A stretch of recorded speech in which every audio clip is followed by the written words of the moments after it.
بسم اللہ الرحمن الرحیم۔ السلام علیکم ناظرین، قدیم زمانے میں جب معالجین کسی مرض کی تشخیص سے قاصر رہتے تھے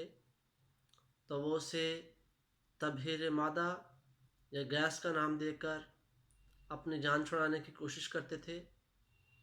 عہد حاضر میں بھی جب جدید طبی سہولیات موجود ہیں، معالجین کو جب کسی بات کی سمجھ نہ آئے، کسی مرض کی تشخیص کرنے میں وہ کامیاب نہ رہیں، تو وہ اسے ٹینشن، ڈپریشن یا انگزائٹی کا نام دے کر اپنی جان چھڑاتے ہیں۔ ناظرین، سر درد جس کا ہم میں سے ہر ایک کو زندگی میں کبھی نہ کبھی سامنا کرنا پڑتا ہے، ہم میں سے ہر شخص کبھی نہ کبھی سر درد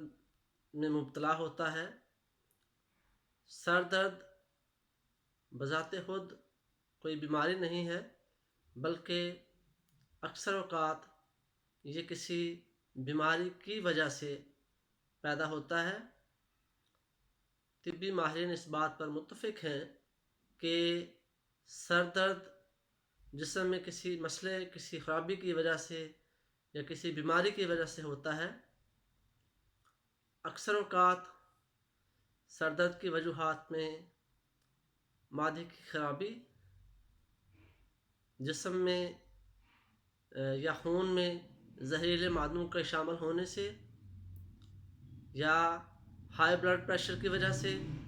شدید سردی اور شدید گرمی کی وجہ سے، یا کسی پریشانی کی صورت میں ہمیں زندگی میں کبھی نہ کبھی سر درد کا سامنا کرنا پڑ سکتا ہے۔ تو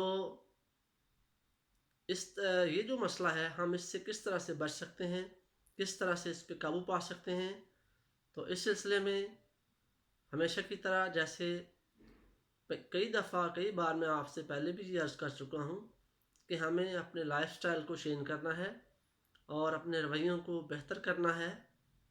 مثبت انداز زندگی، مثبت طرز فکر کو اپنانا ہے، بغض، حسد اور کینے جیسی بیماریوں سے ہمیں جان چھڑانی ہے۔ صرف اسی صورت میں ہم صحت مند اور خوش و خرم زندگی گزار سکتے ہیں۔ اس سلسلے میں ہمیں اپنی خوراک کے بارے میں بھی تھوڑا سا جائزہ لینا ہوگا، اس میں بھی تبدیلیاں لانی ہوں گی۔ پانی کا زیادہ سے زیادہ استعمال کریں، تلی ہوئی اشیاء، مسالے دار اشیاء سے پرہیز کریں، اور ہلکی پھلکی ورزش، واک کو ضرور اپنی زندگی کا حصہ بنائیں،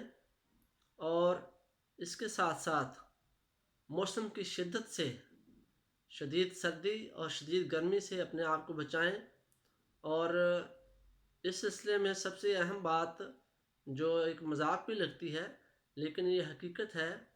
کہ اکثر اوقات ہمارے لیے سر درد کا باعث کچھ لوگ ہوتے ہیں جو ہماری زندگی میں شامل ہوتے ہیں، جو کسی نہ کسی صورت میں ہر وقت ہمارے لیے مستقل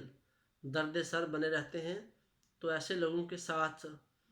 زندگی گزارنے کا تھوڑا سا کس طرح سے آپ نے ان کو ہینڈل کرنا ہے، اس کے لیے تھوڑی سی پلاننگ کر لیجئے، تاکہ آپ ہمیشہ خوش و خرم رہیں اور اپنی زندگی میں بھی آپ کی آسانیاں آئیں اور آپ دوسروں کے لیے بھی آسانیاں پیدا کرنے کا سبب بن سکیں۔